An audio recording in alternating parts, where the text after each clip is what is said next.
Nakaligtas nga sa gera pero tila nanakawa naman ang ilang Pinoy mula sa Israel na nagbalik bansa.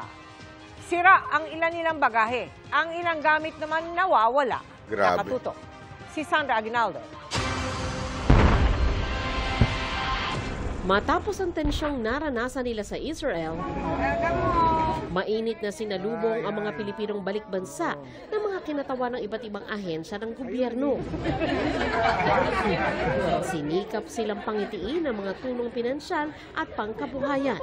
Ayos na sana, pero nang kunin ng ilan sa kanila ang kanilang bagahe, tsaka nila na lamang may ilang bagay na nawawala. Maraming sapatos din. Wala na dito. Wala na. Wala po yung bagahe ko. Yung isang malaki, yung pong aking mga gamit lahat. Yung short na branded, saka yung chocolate na 6 piraso. Ang jolog sa Pilipinas, no? Kakahiya. Sapatos luma na yun. Tapos, pati chocolate, ano ba yan? Isipin mo eto mga to, galing doon sa digmaan. Siyempre, kahit papaano, wala masyadong nauwian, di naman sila prepared, di ba? Tapos kung ano pa yung nauwi nila, pipitikin. Ano ba naman yan? Ay, bukas na kayo. Tapos yung susi po. Talagang pinaklas sila. Bukas ako. Ang mga Pinoy ay galing sa Tel Aviv, Israel. Nag-stop over sa Abu Dhabi, tsaka bumiyahing pa Manila. Galing Israel, nag-stop over sa Abu Dhabi. Stop over, so possible, doon din mawala. Pero imposible, alam nyo kasi, hindi naman siya nangaano ha, pero sa mga Middle East country, mahirap magnakaw dyan. Hindi, walang biro ho. Grabe ho ang Abu Dhabi, hindi naman po yan yung baryotic na lugar eh. Ang ganda-ganda ng Abu Dhabi. Ibig sabihin, para makapagnakaw ka dyan, ako, effort mo dyan. Kaya ako naniniwala ako dito nadali yan eh. Tinulungan naman ng OWA o Overseas Workers Welfare Administration na mag-file ng kanilang reklamo sa airline na kanilang sinakyan ang isa sa mga OFW na nawalan ng bag. Nangako din ng OWA na tutulungan ang mga OFW na mag-follow up sa kanilang reklamo. Sinusubukan pa naming makuha ang panig ng airline na kanilang sinakyan.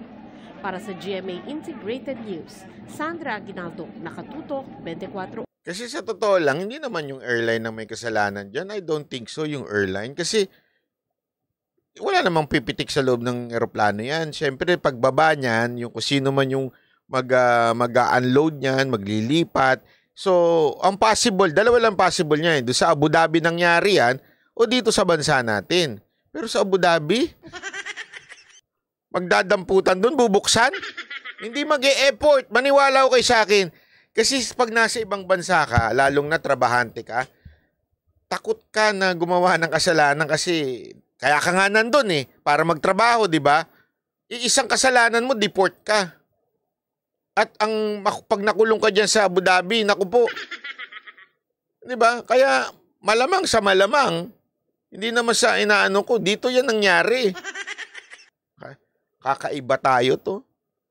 Sabi ko, wala talaga itong ano natin. DOTR natin, wala talaga sa hulog. Kailangan tong DOTR natin mapalitan talaga yung secretary. Hindi ho sa ano ha. Kailangan talaga mapalitan tong DOTR. Kasi ano eh, hindi ko sinasabing kasalanan niya yan, na pinitik niya yan. Wala ko sinasabing gano'n. Na sinasabi ko lang, parang walang takot sa kanya yung tao. Parang yung mga tauhan niya, walang takot sa general manager na Mia. At yung general manager naman na Mia, walang takot sa DOTR. Di ba? Parang ano eh, parang, hindi, okay lang to, kaya natin to. Wala mangyayari sa atin eh. Hindi, yan, tama, sabi nila. Hindi uso sa Middle East yan. Sigurado yan, Manila yan. Middle East, pipitik ka ng gamit. Seryoso ka ba? Pag nahuli ka doon, good luck sa'yo. Di ba? At saka, punong-puno doon ng ano eh, bawat kilos mo. Tsaka may mga camera doon. Naku po. Yung DOTR, lagi nakasmile, ano? Parang lagi hindi naman. Hindi kasi ako pag ako nakainom, lagi ako nakasmile.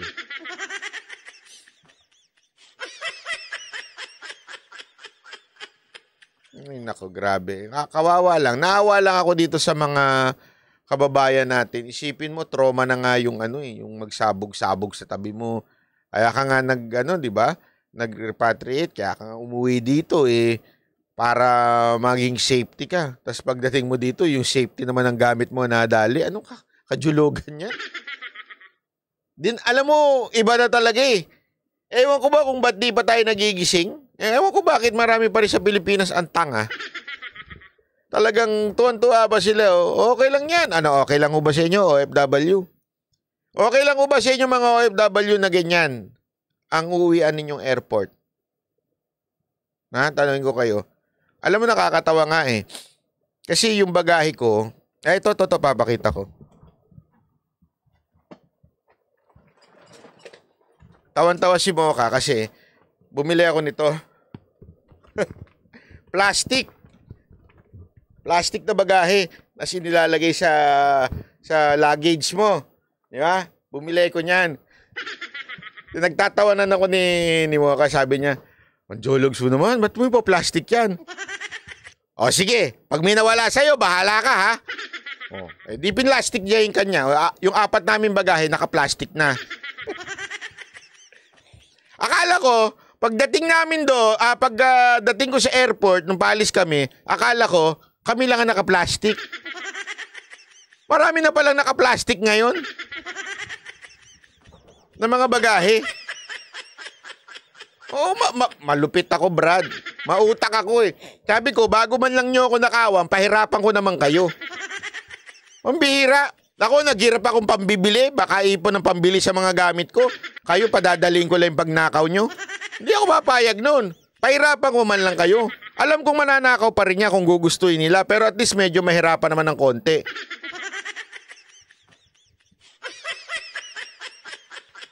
Doon ka nga magtataka Ha? Doon ka magtataka kasi akala ko ako lang. Yung pala ang dami ng naka-plastic ngayon. Siguro tawan-tawa yung yung pagdating ng airport ng Japan. Tawan-tawa siguro sila yung mga Hapon doon. Ba't kaya naka-plastic to? Ano ito, notebook? Siguro kasi alam mo doon, walang biro talagang doon Grabe yung honest ng mga tao doon, nakakairita. Nakakairita talaga yung pagiging honest nila.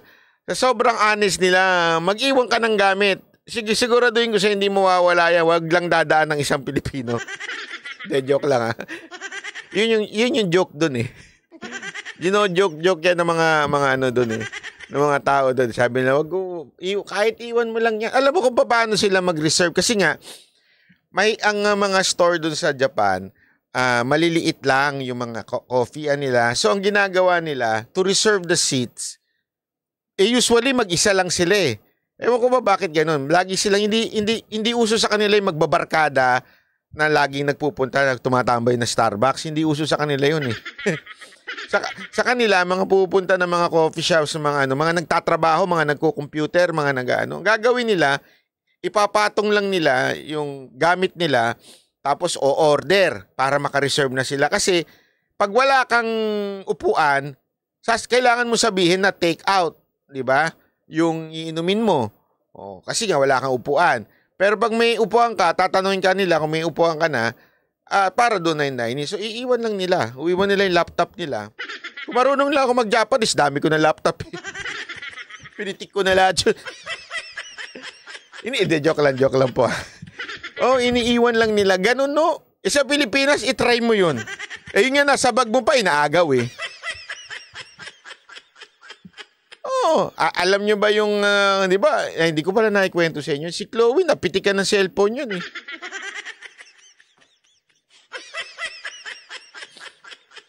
As in, sobrang tindi nun. As in, nasa sasakyan siya, nagmamaneho siya, talagang nakipagtambuno siya doon sa magnanakaw Pinasok talaga yung kamay Yung cellphone niya wala sa gilid, nasa gitna. Talagang pinasok sa yun sa loob Sabi ko, kakaiba talaga sa Pilipinas. Nasa tabi mo na, pipitikin pa.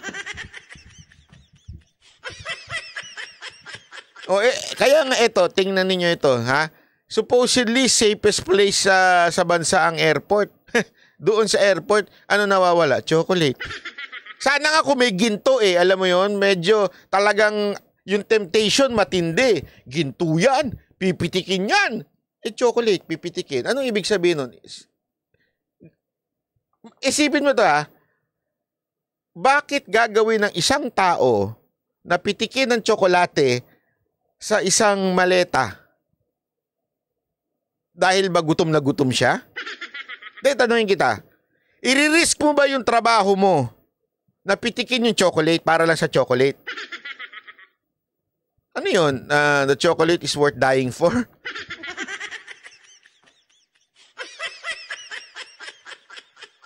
Hindi, di ba?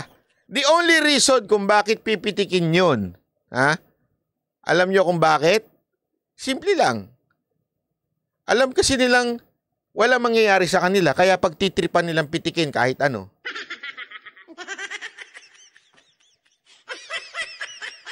Kasi hindi naman ako naniniwala na gutom sila kaya kukunin nila yung tsokolate.